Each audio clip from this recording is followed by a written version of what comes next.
ചേനം തരിശുപടവ് കമ്മിറ്റിയുടെ നേതൃത്വത്തിൽ കൊയ്ത്തുത്സവം നടത്തി. ചൊവ്വാഴ്ച രാവിലെയായിരുന്നു കൊയ്ത്തുത്സവം നടന്നത്. ബിഗ് ബോസ് താരം ടി.എ. അനീഷ് ഉദ്ഘാടനം ചെയ്തു.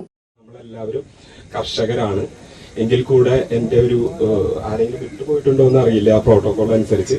എനിവേ ഒരുപാട് എന്റെ ജീവിതത്തിൽ ഏറ്റവും അധികം സന്തോഷകരമായിട്ടുള്ള ഒരു ദിവസത്തിലാണ് ഞാൻ ഇന്ന് ഇവിടെ നിൽക്കുന്നത്.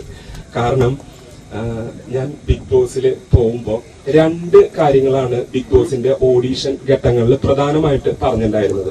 ഒന്ന്, കോടന്നൂർ എന്ന ഒരു കാർഷിക ഗ്രാമത്തിലെ ഒരു സാധാരണക്കാരനായിട്ടുള്ള ഒരു കർഷകനാണ് ഞാൻ എന്നാണ് ആദ്യത്തെ എന്റെ പോയിന്റ് ആയിരുന്നത്. രണ്ടാമത്തെ ഒരു കാര്യം, കോടന്നൂരിൽ തന്നെ ജനിച്ച് ജീവിച്ചുകൊണ്ടിരിക്കുന്ന ഒരു എഴുത്തുകാരൻ എന്ന രീതിയിലാണ് രണ്ടാമത് ഞാൻ പറഞ്ഞിട്ടുണ്ടായിരുന്നത്. അപ്പൊ ഓഡീഷൻ ഘട്ടങ്ങളിലൊക്കെ ഒരുപാട് ടൈം ഇങ്ങനെ കൃഷിയെ കുറിച്ചും എന്ത് കൃഷിയാണ് കോടന്നൂര് എന്ന് പറയുന്ന ഗ്രാമത്തെ കുറിച്ച് ഒരുപാട് അവര് ഇങ്ങനെ വാതോരാതെ ചോദിച്ചുകൊണ്ടേയിരിക്കുന്നുണ്ടായിരുന്നു. അപ്പൊ ആ ഗ്രാമത്തില് ഇങ്ങനെയൊക്കെയാണ് കാര്യങ്ങൾ, ഇങ്ങനെയൊക്കെ പാർലം പഞ്ചായത്തിന്റെ അണ്ടറിലാണ് വരുന്നത്. ഇത് ഒരു കാർഷിക ഗ്രാമമാണ്. മനക്കൊടി കായലിന്റെ ഓരത്താണ് കോടന്നൂരുള്ളത്.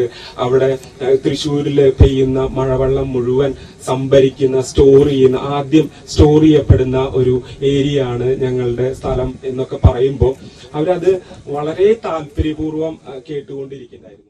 ചേർപ്പ് ഗ്രാമപഞ്ചായത്ത് പ്രസിഡന്റ് സിജോ ജോർജ്, ജില്ലാ പഞ്ചായത്ത് ചേർപ്പ് ഡിവിഷൻ അംഗം CK Vinod, Cherpu block panchayat Pallippuram division അംഗം മിനി വിനയൻ, പാറളം ഗ്രാമപഞ്ചായത്ത് മെമ്പർ CM ഷക്കീർ, ചേർപ്പ് പാറളം കൃഷി ഓഫീസർമാരായ S Harshita, doctor DT Maria Dominic എന്നിവർ സംസാരിച്ചു.